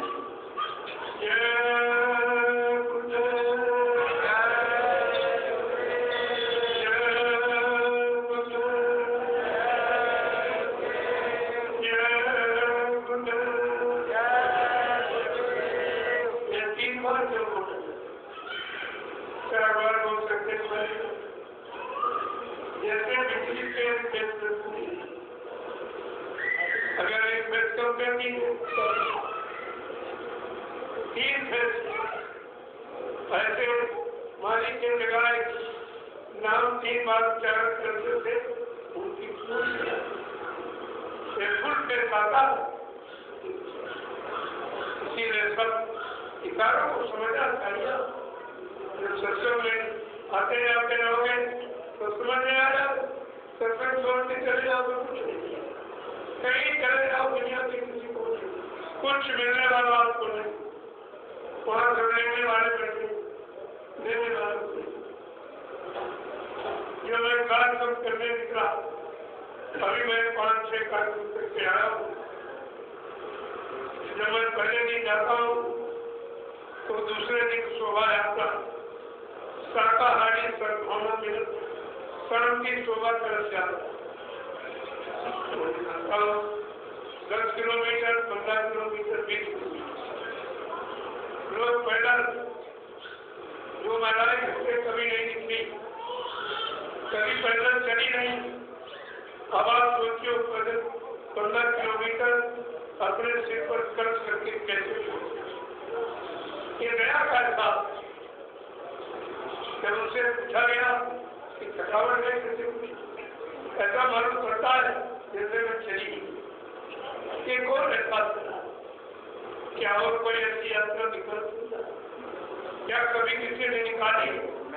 ये हिंदुस्तान का पहला कदम है, ये कभी नहीं, मथुरा में भी कभी नहीं निकाली, लेकिन इशारा इस वक्त का है, इस वक्त का संदेश जो इशारा हो रहा मैं वही करता हूँ, अपनी तरफ से कुछ नहीं।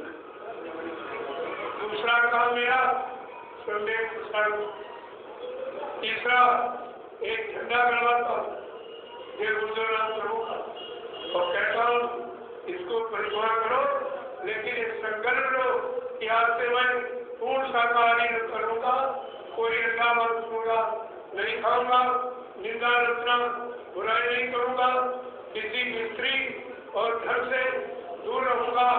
अगर आपने संकल्प कर लो मैं वही करता हूँ।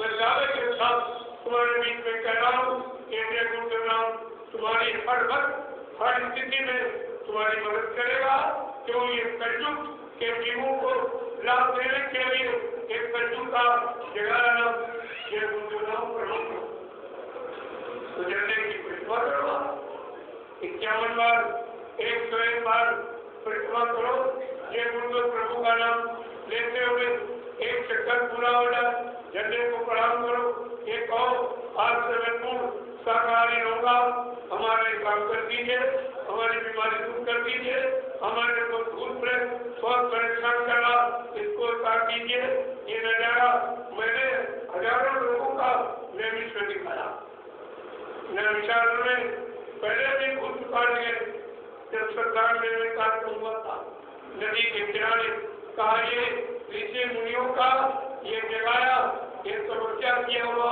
स्थान है यहाँ काल के काम हो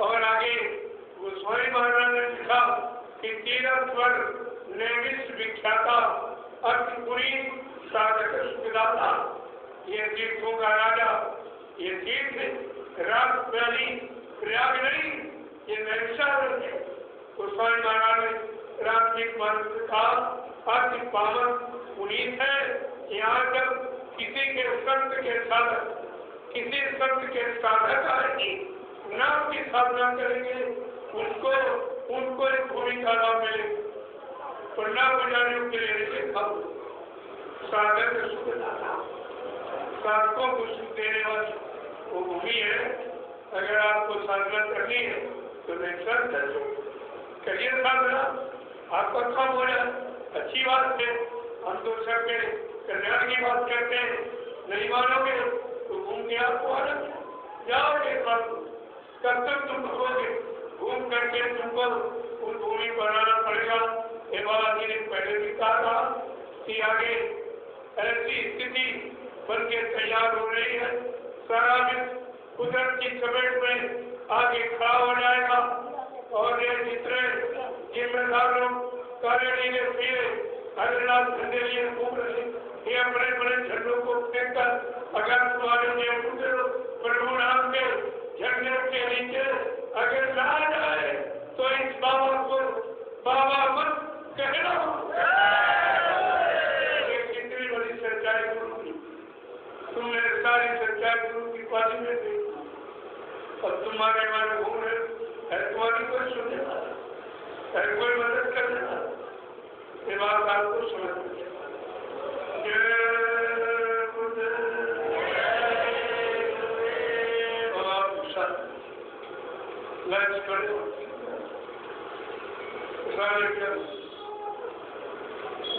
सत्संग वो भंडारे का महत्व उसके खाने से तमाम भी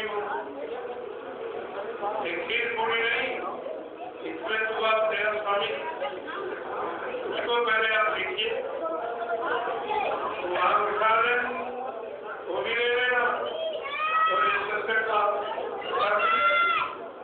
आपको तो दोनों तरफ का नाम दिया जाए और ना ले सको उसमें किसी का ध्यान नहीं एक लाइन में बिल्कुल देखो इस मर्यादा समाज की व्यवहारों की है मर्यादा का हल कर मर्यादा में रहोगे सफल सुखी रहोगे शांतमय हो मर्यादा भूल जाओगे परेशानी होती है